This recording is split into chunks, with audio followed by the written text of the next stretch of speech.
Number दो ये कि पाकिस्तान सो रहा था जब तक मैंने प्रेस कॉन्फ्रेंस नहीं की थी। चार बातें मैंने उसमें कही थी और वो अल्लाह का शुक्र है कि FIA ने भी उसको इंडोर्स किया कि वो 100% करेक्ट मेरी इन्फॉर्मेशन थी। उसमें एक चीज़ ये थी कि ये साजिशी कत्ल है, उसमें अब कोई दो राय नहीं है। दूसरी चीज़ ये कि वो क्लोज़ रेंज से मारा गया है, अल्लाह उसको जन्नत नसीब करे। वो क्लोज़ रेंज से ही उसकी शहादत हुई है। नंबर तीन ये कि उसका iPad और उसका फ़ोन नहीं मिला, मैंने उसको कहा था नहीं मिलेगा, वो नहीं मिला। और नंबर चार ये कि साजिशी अनासर और इस कत्ल की मनसूबाबंदी पाकिस्तान से हुई है। ये चार चीज़ें 100% क्लियर हैं। वो आप उनसे भी मौक़िफ़ ले सकते हैं। ये मैं ज़रूर मुतमईन हूँ कि ये बड़ी तगड़ी टीम है और क्योंकि अरशद शरीफ साहब एक ऐसी शख्सियत थे जिनके लिए लोग दिल से आगे बढ़ रहे हैं। तो ये क्रेडिट मैं ज़रूर दूंगा इस फैक्ट फाइंडिंग कमेटी को कि इन्होंने जो अभी तक काम किया है या जो नज़र आया है, जो मुझे बातों में समझ में आया है, वो काफ़ी ज़बरदस्त काम कर रहे हैं। और उम्मीद अल्लाह से ये है कि मंतकी अंजाम तक उन मुजरिमों को पकड़वाएं जो पाकिस्तान में गिरफ्त से बाहर हैं या निकल जाते हैं हमेशा की तरह। आइडिया और प्लान और कोशिश और ख्वाहिश और दुआ यही है कि उन बड़े लोगों तक हाथ पहुँचे जो इसमें एक्चुअली इन्वॉल्व है। छोटे मोटों में तो चीज़ होती है। मेरी तरफ से कोई शवाहिद या कोई एविडेंस आज प्रोवाइड नहीं किया गया है, वो अगली बारी के लिए रख दिया गया है। और क्या कहते हैं, जो ओवरऑल डिस्कशन थी, जो एक्सचेंज थी, जो चीज़ें थी, वो फैक्ट फाइंडिंग कमेटी ने भी शेयर की और मैंने भी उनसे शेयर की। फैसल साहब ये बता दें, एक अहम जो पॉइंट है आपने अपनी लिखा है कि इस कत्ल की साजिश करने वाले पाकिस्तान में हैं और पाकिस्तान से साजिश हुई। यकीनन इंक्वायरी कमेटी ने ये भी आपसे पूछा होगा कि वो कौन लोग हैं। हमें अगर आप नहीं बताते, लेकिन कमेटी को आपने बताया है, वो नाम बताए हैं? नहीं, आज के दिन हम उस करीब बहुत आ गए हैं, लेकिन जैसे मैंने आपसे कहा गलत बयानी ना हो और गलत बयानी करनी नहीं चाहिए। शवाहिद और स्पेसिफिक्स से आज हम दूर थे। दोबारा कब बुलाया सर? मुझे उन्होंने कहा वो इन्फॉर्म कर दें। अच्छा सर, ये भी बताइएगा कि नवाज शरीफ पर इल्ज़ाम लगाया जा रहा है। एक लंदन में बैठा शख्स जो है वो कह रहे हैं, इल्ज़ाम लगा रहे हैं कि नवाज शरीफ इस कत्ल में मुलव्विस है। आप क्या कहते हैं? देखिए, ये एक बहुत सीरियस मैटर है, बहुत तकलीफ और परेशानी का बायस है हमारे लिए। मेरे ख्याल से इसमें हम सियासत से बालातर रहें तो ज़्यादा बेहतर है और घटिया किस्म का मजाक ना करें तो बेहतर होगा। मैं उससे ज़्यादा इसमें पॉलिटिकल एंगल लाना नहीं चाहता। मुझसे एक सवाल सलमान इकबाल साहब की बारे में भी हुआ।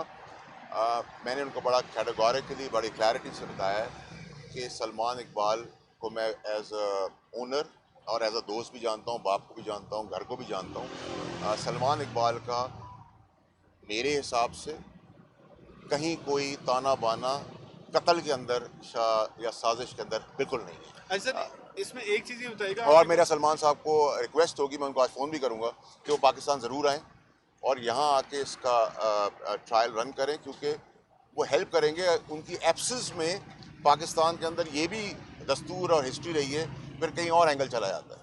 कोई जो शवाहिद आपके पास इस कमेटी के ऊपर तबला के इजहार कर दिया है, तो मैं पेशी कीजिए। सर, मुराद सईद का जवाब मुराद सईद ही दे। सर, ये जो शवाहिद आपने प्रेस कॉन्फ्रेंस में भी जिक्र किया था, क्या वो वीडियो एविडेंसेस हैं या कोई दस्तावेजात हैं जो आप तक पहुंचे या कोई स्क्रीनशॉट्स हैं? मेरे ख्याल से वो कबल वक्त होगा भाई, क्योंकि जो इस कत्ल में मुलव्विस है मेरे हिसाब से वो बड़े ईवल माइंडेड भी हैं, ताकतवर भी हैं, समझदार भी हैं, प्लानर भी हैं। तो मैं उनको कोई ऐसी लीड नहीं देना चाहता जिससे वो होमवर्क पहले शुरू कर दें अपना। हमारा टारगेट, अल्लाह की ज़ात से हमारी दुआ है कि हम अरशद शरीफ के एक्चुअल मेन, हम एक गोली चलाने वाले के भी इंटरेस्ट नहीं होना चाहिए, कैफरे किरदार तक पहुँचाना चाहिए, गोली चलवाने वाले तक, वहाँ पहुँचाने वाले तक, गिरेबान तक हम बहुत जल्दी पहुँचेंगे इंशाल्लाह। अर्शद साहब, आप जो है ना इमरान खान के बाद जो है अरशद शरीफ को भी जो है आपने बताया और इमरान खान को बताया साथियों के हवाले से जो किरदार हैं, रात को जो एक प्रेस कॉन्फ्रेंस हुई है मुस्लिम लीग नून के किरदार की, क्या ये वही लोग हैं? देखिए, मैं आपको फिर कहूँ कि बॉस, आज का दिन जो है ना वो हमारे लिए, मेरे लिए, आप सब के लिए, आपका तो साथी भी रहा है। मैं अगर 10-12 साल जानता था तो आप लोग तो उसको 20 साल जानते। वो एक ईमानदार आदमी था हम आज फोकस हैं, हम ये घटिया सियासत और घटिया मजाक और घटिया बयानात से दूर ही रहें तो बेहतर है। सर आप अर्शद के घर गए हैं, उनकी वालदा से कोई बात की थी, जैसे उन्होंने कहा कि मुझे पता है कि इनको मिला आपने कोई मुलाकात? देखिए मैं भी अरशद शरीफ साहब की वालदा का बेटा जैसा हूँ और मैं उस माँ की तकलीफ़ ना कम कर सकता हूँ ना उस पर कोई रिप्लेसमेंट कर सकता हूँ अरशद साहब का। उनको ये ज़रूर पता होगा कि मेरी अरशद साहब से बहुत प्यार की और बहुत अच्छी दोस्ती थी और भरोसा इतना था कि यहाँ से जाने तक और जाने से आगे पहुँचने तक मैं राब्ते में रहा। मेरे साथ बहुत सारी बातें हुई, बहुत सारी चीज़ें हुई और शायद अल्लाह ने मुझे इस काम के लिए शायद चुना था कि मैंने उस दिन जुर्रत की। उसको बहुत सारे एंगल दिए गए उस प्रेस कॉन्फ्रेंस को और हवा के ख़िलाफ़ खड़ा होना बड़ा मुश्किल काम है दुनिया में कहीं भी। उस वक्त मुझे बहुत सारे एंगल हुए, बहुत सारी बातें मैंने सुनी, लेकिन वक्तन अल्लाह ताला इज़्ज़त देने वाला है। अल्लाह ताला मेरी बातों को राइट साबित कर रहा है और आप लोग भी जो आज यहाँ खड़े हैं अरशद शरीफ की हमदर्दी में, मैं इंपॉर्टेंट नहीं, अरशद शरीफ इंपॉर्टेंट, इसलिए आप खड़े हैं और आप लोग भी इस बात को इंडोर्स कर रहे हैं काफ़ी हद तक, बाय एंड लार्ज आपके रिपोर्टर्स भी, कि वो बातें जो मैंने कही थी वो अगर मेरे हिसाब से 100% है, FIR के हिसाब से 100%, तो आपके हिसाब से 90%, तो वो आप भी इसको मानते हैं और आप उसको वेरीफाई भी करेंगे। सर आप अरशद शरीफ के जो लिए हालात हैं जो चल रहे हैं, एक जानिब धरने और इस तरह की सियासत हो रही है, दूसरी तरफ मुल्क में आम तरीन तैनाती भी होने जा रही है, तो मुल्क किस तरफ जा रहा है? देखिए जी, ये जो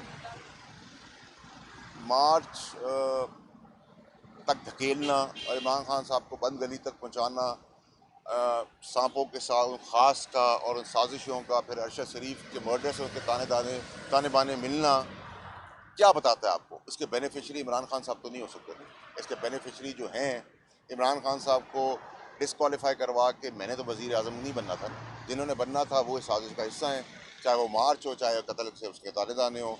जो ख़ास है उनका भी अपना बेनिफिट है, उनकी भी अपनी एक रिक्वायरमेंट है और सबसे पहले उन्हीं की है, तो फिर मुझे तो इन चीज़ों का कोई फ़ायदा नहीं है। तो ये तो ब्लैक एंड वाइट में तो कौम को डिसाइड करना है। मेरे हिसाब से इमरान खान साहब एक अच्छे इंसान है, मेरा उनका एहतराम और प्यार का रिश्ता था, है।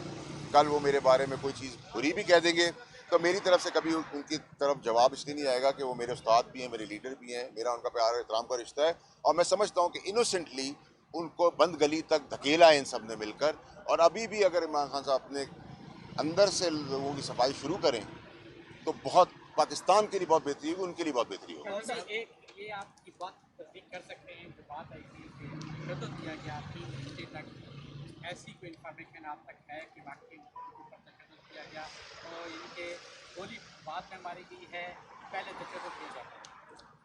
मेरे हिसाब में मेरी थोड़ी बहुत नॉलेज इस पर है, लेकिन कबल वक्त होगा कि मैं इस इंफॉर्मेशन को रिवील करूँ। सर ये सर बता आपके दें और कि खान आपके साहब साथ के कोई बैकडोर राब्तों की इतलात चल रही है कि आप इसकी तकलीफ की तस्दीक करेंगे कि नहीं, ना मैंने खान साहब से रब्ता किया है, ना खान साहब ने मुझसे रब्ता किया है। खान साहब अगर मुझे रात को 3 बजे आवाज़ देंगे, पूरी ज़िंदगी में उनके लिए हाजिर हूँ। लेकिन ये बता दें कि जो सहाफ़ी पहले भी कत्ल किया है, तो आप समझते हैं कि ये जो केस की जो चल रही है कार्रवाई, कि आप इस मुकाम आएंगे कानून तक आप पहुँच सकेंगे, क्योंकि आप कह रहे हैं कानून ताकत भी है, समझदार।